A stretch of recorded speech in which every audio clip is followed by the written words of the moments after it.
welcome. Good morning, all of you. Today we are going to start class 10th subject SST political science में Hindi medium से chapter number 2 चल रहा था हमारा संघवाद। आज का हमारा टॉपिक है भारत में विकेंद्रीकरण। भारत में विकेंद्रीकरण, देखिए विकेंद्रीकरण का अर्थ है एक तरह से बांटना। विकेंद्रीकरण का अर्थ है बांटना, यानी कि जो शक्तियां हैं किसी एक व्यक्ति के हाथ में न रहकर और शक्ति का जो बांटना होता है उसे ही हम विकेंद्रीकरण कहते हैं। देखिए भारत के परिप्रेक्ष्य में पढ़ रहे हैं हम किस प्रकार से भारत की शक्तियों को बांटा गया। जैसे हमने अभी पढ़ा कि संघीय सरकारें 2 या अधिक स्तर वाली होती है। हमने अपने देश में 2 स्तर वाली सरकार की चर्चा की, बिल्कुल ठीक है। हमने 2 स्तर वाली सरकार की बात की, केंद्र सरकार और राज्य सरकार। पर भारत जैसे विशाल देश में सिर्फ 2 स्तर की शासन व्यवस्था से बढ़िया शासन नहीं चल सकता क्योंकि हमारा भारत देश एक विशाल देश है, तो इसलिए 2 शासन व्यवस्था से नहीं चल सकता। तो भारत के प्रांत यूरोप के स्वतंत्र देश से भी बड़े हैं। कहने का मतलब है कि भारत के जो स्टेट है ना, तो यूरोप के कुछ जो कंट्री हैं, देश है, उनसे भी बड़े हैं। जैसे जनसंख्या के हिसाब से अगर हम देखते हैं उत्तर प्रदेश रूस से भी बड़ा है। देखिए रूस एक देश है और जबकि उत्तर प्रदेश हमारे भारत का एक राज्य है, तो हमारा उत्तर प्रदेश जनसंख्या में रूस से भी बड़ा है। इसी प्रकार से महाराष्ट्र लगभग जर्मनी के बराबर है। अब महाराष्ट्र तो हमारे एक स्टेट है और जर्मनी एक कंट्री है, देश है। तो आप देखिए कि हमारे स्टेट भी कितने बड़े हैं। भारत के अनेक राज्य खुद भी अंदरूनी तौर पर विविधता से भरे हैं, क्योंकि हर राज्य में विविधता पाई जाती है, एकता नहीं है। इस प्रकार इन राज्यों में भी सत्ता को बांटने की जरूरत है। भारत में संघीय सत्ता की साझेदारी 3 स्तरों पर करने की जरूरत है। अर्थात जो संघीय शासन व्यवस्था है ना, केवल केंद्र सरकार और राज्य सरकार में ही सम्मिलित नहीं है कि हम केवल केंद्र सरकार और राज्य सरकार में ही सत्ता को बांट दे, ऐसा नहीं है। उसका तीसरा भी हमारा रूप होना चाहिए, जिसमें तीसरा स्तर स्थानीय सरकार का हो। देखिए अंडरलाइन लगाई इसको, जो तीसरा जो स्तर है वे कौन सा होना चाहिए? स्थानीय सरकार, यानी जिसे हम पंचायत राज कहते हैं। यह प्रांतीय स्तर की सरकार के नीचे हो। भारत में सत्ता के विकेंद्रीकरण के पीछे यही तर्क दिया गया। इसके फलस्वरूप 3 स्तरों की सरकार का संघीय ढांचा सामने आया, जिसमें तीसरे स्तर की स्थानीय शासन कहा जाता है। अब देखिए, आप बताइए, कमेंट बॉक्स में लिखिए कि भारत में जो शासन व्यवस्था है उसके 3 रूप कौन कौन से हैं। आप कमेंट्स बॉक्स में लिख के बताना कि जो भारत में हमारी जो शासन व्यवस्था है उसके 3 स्तर कौन कौन से हैं। जब केंद्र और राज्य सरकार से शक्तियां लेकर स्थानीय सरकार को दी जाती है तो इसे सत्ता का विकेंद्रीकरण कहते हैं। अंडरलाइन लगाना इसको, कितना इंपॉर्टेंट है कि जब केंद्र और राज्य सरकार से, यानी जब सेंट्रल गवर्नमेंट से और स्टेट गवर्नमेंट से हम शक्तियां लेकर और स्थानीय सरकार को अर्थात पंचायत राज को जब हम शक्ति प्रदान कर देते हैं तो उसे ही हम सत्ता का विकेंद्रीकरण, सत्ता का बांटना कहते हैं। समझ में आ गया कि जब केंद्र और राज्य की जो शक्तियां है ना, उससे लेकर और स्थानीय सरकार को जो कुछ शक्तियां दे देते हैं उसे ही सत्ता का विकेंद्रीकरण कहते हैं। विकेंद्रीकरण के पीछे बुनियादी सोच यह है, बुनियादी माने बेसिक, अनेक मुद्दे और समस्याओं का निपटारा स्थानीय स्तर पर ही बढ़िया ढंग से हो सकता है। कहने का अर्थ है कि स्थानीय स्तर पर ही कुछ ऐसे मुद्दे होते हैं जहाँ पर उसका संशोधन या उसका हम कह सकते हैं कि समस्या का निराकरण हो जाता है। लोगों को अपने इलाके की समस्याओं की बेहतर समझ होती है। लोगों को इस बात की भी अच्छी जानकारी होती है कि पैसा कहाँ खर्च किया जाए और चीज़ों का अधिक कुशलता से उपयोग किस तरह किया जा सकता है। इसके अलावा स्थानीय स्तर पर लोगों को फैसले में सीधे भागीदार बनना भी संभव हो जाता है। इससे लोकतांत्रिक भागीदारी की आदत बढ़ती है। स्थानीय सरकार की स्थापना स्वशासन के लोकतांत्रिक सिद्धांत को वास्तविक बनाने का सबसे अच्छा तरीका है। अब देखिए, इसमें ये बता रहा है कि स्थानीय जो सरकार होती है, जो स्थान लेवल पर सरकार होती है, वहाँ के नागरिकों को ये अधिक पता होता है कि उन लोगों में क्या समस्या है, उन लोगों की क्या आवश्यकता है। लेकिन ये बात स्थानीय लोगों को अधिक पता होता है, लेकिन राज्य सरकार या केंद्र सरकार को उन मूलभूत आवश्यकताओं से वे ज़्यादा परिचित नहीं होते। जैसे फॉर एग्जाम्पल, मैं एग्जाम्पल देता हूँ। जैसे मान लीजिए कोई स्थान है, जैसे ए नाम का स्थान है, और ए नाम का कोई या रूरल एरिया है, या हो सकता है वे अर्बन एरिया का है, या तो ग्रामीण क्षेत्र का है या शहरी क्षेत्र का ए नाम का स्थान है। और उस ए नाम के स्थान पर वहाँ पर उन लोगों के लिए पानी की एक समस्या है कि वहाँ पीने के लिए पानी पर्याप्त मात्रा में उनको नहीं मिलता, और उसको पानी के लिए कहीं दूर दराज जाना पड़ता है या भटकना पड़ता है। और लेकिन वहाँ की जो सेंटर स्टेट गवर्नमेंट है या सेंट्रल गवर्नमेंट है, उसको इस बात का नहीं पता, और वे खर्च कर रही है मान लीजिए रोड कंस्ट्रक्शन में, यानी रोड बनाना चाह रही है। लेकिन स्थानीय लोगों की पहली मांग ये है कि हमें पानी की व्यवस्था की जाए, पानी पीने की व्यवस्था की जाए, हमें रोड इतना अति आवश्यक नहीं है जितना पानी है। तो इसीलिए बताया कि जब केंद्र सरकार या राज्य सरकार को उनकी मूलभूत जो आवश्यकता है उसके बारे में कम पता होता है जितना स्थानीय सरकार। तो स्थानीय सरकार क्या करेगी कि जो ए नाम का जो क्षेत्र है जिसमें पानी की कमी है, तो निश्चित रूप से वे पहली पानी की समस्या को हल करेगी, और उसके बाद में अगर कोई नया बजट होगा तो उस बजट के अनुसार रोड का निर्माण किया जाएगा। तो यहाँ पर प्राथमिकता किसे दी गई है? यहाँ पर प्राथमिकता दी गई है मूलभूत आवश्यकता जो उस स्थानीय लोगों की समस्या है। तो इसे ही बताया गया है कि वहाँ के जो स्थानीय लोग हैं उस बात को जल्दी ही उसको यानी कि निराकरण कर सकते हैं। तो समझ में आया होगा आपके, विकेंद्रीकरण की जरूरत हमारे संविधान में भी स्वीकार की गई है। इसके बाद में गांव और शहर के स्तर पर सत्ता के विकेंद्रीकरण की कई कोशिश हुई है। सभी राज्यों में गांव के स्तर पर ग्राम पंचायत। अब देखिए बिल्कुल कि हमारे यानी कि जो सत्ता का जो विकेंद्रीकरण है ये कोई नया फिनोमेना नहीं है, नई बात नहीं है। ये तो हमारे संविधान में प्रावधान है कि सत्ता का विकेंद्रीकरण होगा। जैसे ग्राम स्तर पर क्या होगी, हमारी ग्राम पंचायत होगी, और जो हमारे शहर हैं जो ग्राम से ऊपर है वहाँ नगर पालिका की स्थापना होगी, और नगर पालिका से जो बड़े शहर हैं वहाँ नगर निगम होंगे। ऐसी व्यवस्था की गई है। इन्हें राज्य सरकार के सीधे नियंत्रण में रखा गया है। ये तो बात ठीक है कि ये राज्य सरकार के अधीन है, क्योंकि राज्य सरकार के द्वारा इनको शक्तियाँ प्रदान है, लेकिन इनका अपना एक क्षेत्राधिकार होता है जहाँ ये अपना स्वयं का बजट पास करते हैं और अपना वहाँ की जनता के वेलफेयर यानी कल्याणकारी योजनाओं का उसको फायदा देते हैं। इन स्थानीय सरकार के लिए नियमित ढंग से चुनाव भी कराए जाते थे, बिल्कुल कराए जाते थे।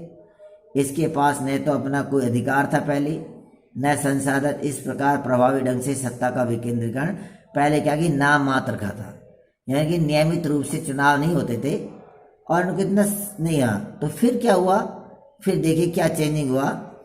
वास्तविक विकेंद्रीकरण की दिशा में एक बड़ा कदम 1992 में उठाया गया और संविधान में संशोधन करके लोकतांत्रिक शासन व्यवस्था के इस तीसरे स्तर को ज़्यादा शक्तिशाली तौर और प्रभावी बनाया गया। तो क्या हुआ, इससे क्या है कि 1992 में हमारे संविधान में संशोधन किया गया, और उस संशोधन के तहत ये किया गया कि हमें जो तीसरे स्तर की जो सरकार है जिसे हम स्थानीय सरकार कहते हैं उसको अधिक मजबूत किया जाना चाहिए। और क्या क्या उसके प्रावधान किए गए, ये कुछ प्रावधान किए गए, बहुत इंपॉर्टेंट है आपके एग्जाम की दृष्टि से, इसको थोड़ा अधिक फोकस डालिए। अब स्थानीय स्वशासन निकायों के चुनाव नियमित रूप से कराना संवैधानिक बाध्य है। अब क्या किया गया 1992 में संविधान में संशोधन किया गया, जिसमें बताया गया कि जो स्थानीय शासन व्यवस्था है, चाहे वे ग्राम पंचायत हो, चाहे नगर पालिका के हो या नगर निगम के हो या जिला परिषद के हो या पंचायत समिति के चुनाव हो, वे 5 साल में नियमित रूप से कराना बाध्य है, जरूरी है, ऐसा संविधान में लिखा गया। दूसरा क्या गया, निर्वाचित स्वशासी निकायों के सदस्य तथा पदाधिकारियों के पदों में अनुसूचित जाति, अनुसूचित जनजाति और पिछड़े जातियों के लिए सीटें आरक्षित की गई। और क्या प्रावधान किया गया कि जो भी स्थानीय शासन व्यवस्था के चुनाव होंगे, आप समझ गए होंगे स्थानीय शासन, स्थानीय शासन का मतलब है ग्राम पंचायत, यानी ग्रामीण क्षेत्र में ग्राम पंचायत, और उससे ऊपर पंचायत समिति, और शहरों में जैसे नगर पालिका और नगर निगम और जिला परिषद, ये सभी क्या है, ये सभी उसके स्थानीय स्वशासन के ये प्रकार है। तो बताया कि जो स्थानीय स्वशासन होगा उसमें अनुसूचित जाति और अनुसूचित जनजाति, जिसे हम कहते हैं SC ST, शेड्यूल कास्ट और शेड्यूल ट्राइब्स, कि उसमें इसका रिजर्वेशन होगा, आरक्षण होगा सीटों के लिए। अब आपको पता है कि पहले SC ST का इसमें जो रिजर्वेशन था, ये जो रिजर्वेशन है वे रिजर्वेशन पहले वाला ही इसमें रखा गया है। आगे है, कम से कम 1/3 पद महिलाओं के लिए आरक्षित है। तीसरा महत्वपूर्ण बिंदु है कि अगर जो भी सीट होगी उस सीट में जो 1/3 है, 1/3 है, वे महिला होंगी। कितना होगी? महिला। जैसे मान लीजिए कहीं पर 9 सीट हैं, अब 9 सीटों के ऊपर चुनाव हो रहे हैं, या ग्राम पंचायत में हो सकते हैं पंचों के हो रहे हैं, या नगर पालिका में पार्षद के हो रहे हैं, या जिला परिषद में पार्षद के हो रहे हैं, या पंचायत समिति के ऊपर MPS यानी कि पंचायत समिति के सदस्य, जिसे MPS को कहते हैं मेंबर ऑफ द पंचायत समिति, जिसे हम डेलीगेट कहते हैं। अगर मान लो उनकी 9 सीट है तो 9 को गुणा करिए 1/3, 9 गुना 1/3, तो इसको करेंगे तो 3×9 3। अगर 9 सीट है तो उसमें से 9 सीट में से 3 सीट महिलाओं के लिए आरक्षित है, ये प्रावधान किया गया। लेकिन अब नया अमेंडमेंट जो आया है उसमें 50-50% कर दिया गया है।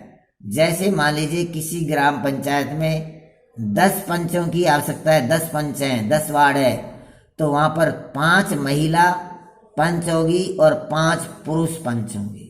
समझ गए? 5 महिला पंच होगी और 5 पुरुष। ये हमारे स्थानीय स्वशासन में ये नया संशोधन है। क्लियर हुआ? नंबर नेक्स्ट है, हर राज्य में पंचायत और नगर पालिका चुनाव कराने के लिए राज्य चुनाव आयोग नामक स्वतंत्र संस्था का गठन किया जाएगा। कि हमारी जो पंचायत में चुनाव होंगे, नगर पालिका में होंगे, या तहसील लेवल के ऊपर हमारे उसमें प्रधान वाले चुनाव होंगे पंचायत समिति के, तो उसका चुनाव कराने के लिए हर राज्य में एक स्वतंत्र राज्य चुनाव आयोग होगा। उसकी जिम्मेवारी होगी कि वे स्वतंत्र रूप से, निष्पक्ष रूप से चुनाव कराएं।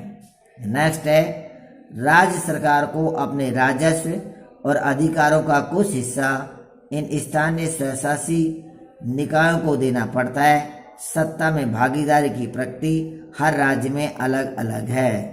अब नेक्स्ट बताया है कि हर राज्य में अपने राजस्व के अधिकार, राजस्व का मतलब है टैक्स, राजस्व को वैसे कहते हैं, रेवेन्यू कहते हैं, कि जो रेवेन्यू का जो अधिकार है हर स्तर को अधिकार होगा।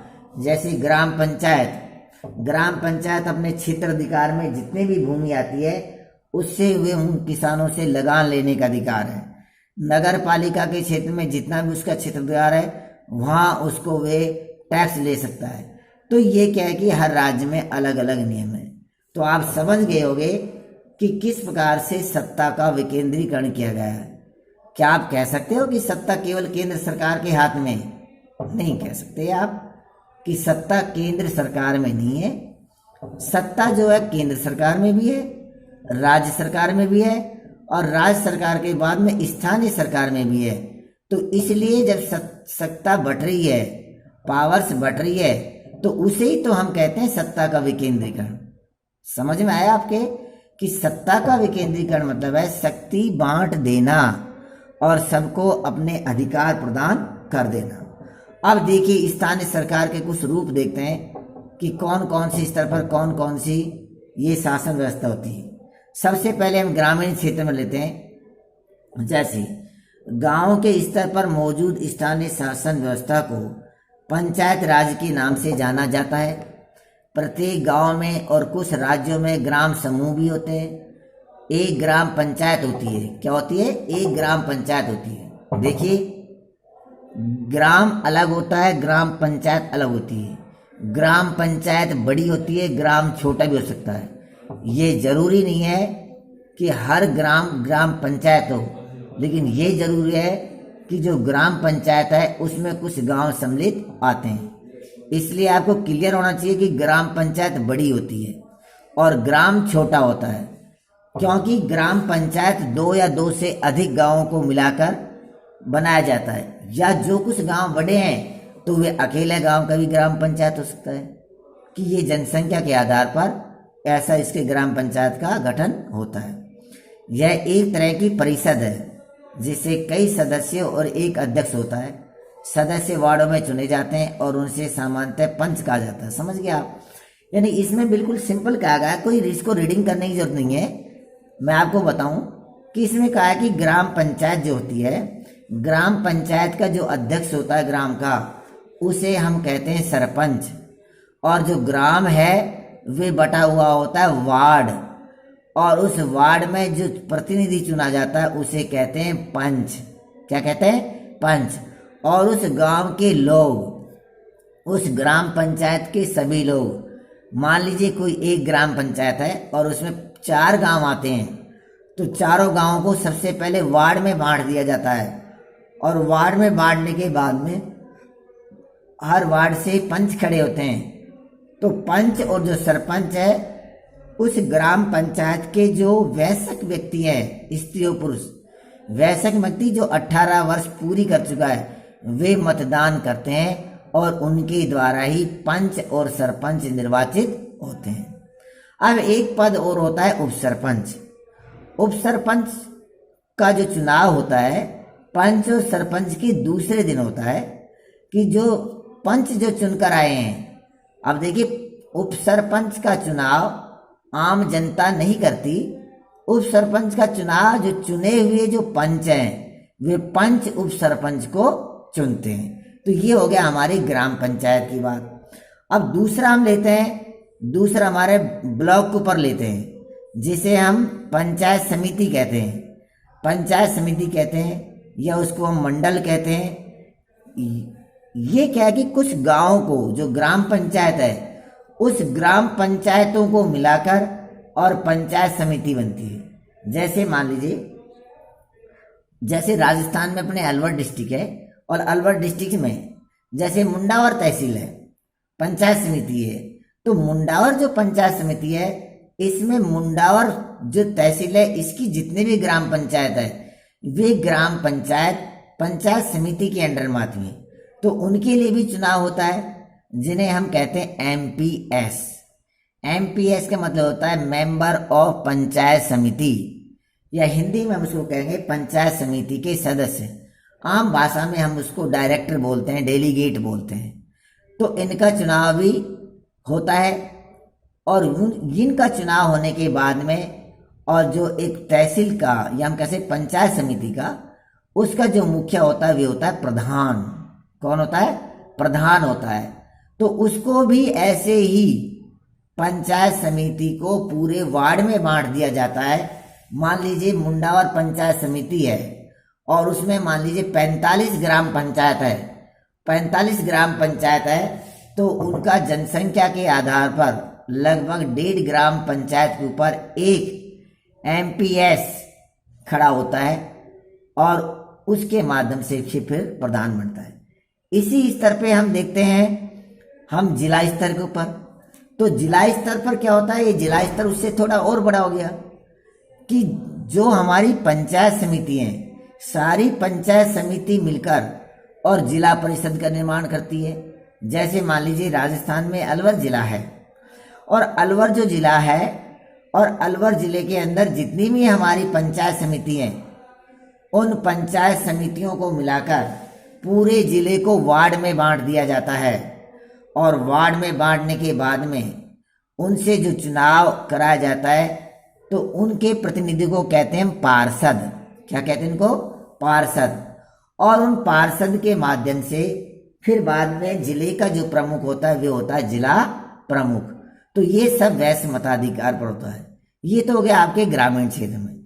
इसी प्रकार से अगर हम शहरी क्षेत्र में आते हैं, नगर पालिका और जो नगर निगम होते हैं, तो जो नगर पालिका होती है, जो न तो ग्रामीण क्षेत्र है और न शहर है, अर्थात ग्राम से ऊपर और शहर के नीचे वाला जो भाग है, उसे हम नगर पालिका कहते हैं। जैसे खैरतल है हमारा, और ये हमारा खैरतल से किशनगढ़ बास है, बहरोड़ है हमारी, ये नगर पालिका है। तो इसको भी वार्डों में बांट दिया जाता है। और उस वार्ड में भी जब वे कैंडिडेट जो खड़े होते हैं और वे जो चुनाव जीतते हैं या जो चुनाव लेकर, उन्हें हम पार्षद बोलते हैं। क्या बोलते हैं? पार्षद। और उन पार्षद के माध्यम से और या डायरेक्ट के माध्यम से फिर उसमें नगर पालिका का चेयरमैन चुना जाता है। और यही स्थिति होती है नगर पालिका से जो बड़े हैं, जो नगर परिषद है। जैसे अपना अलवर जिला है, अलवर जिले में नगर परिषद है, ये नगर पालिका से ऊपर है। तो उसमें भी पूरे अलवर शहर को नगर परिषद में वार्ड में बांट दिया जाता है।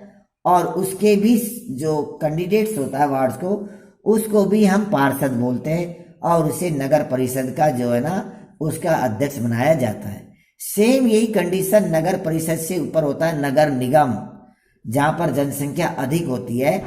जैसे हमारा जयपुर है, जोधपुर है और दिल्ली है, ये नगर निगम क्षेत्र है।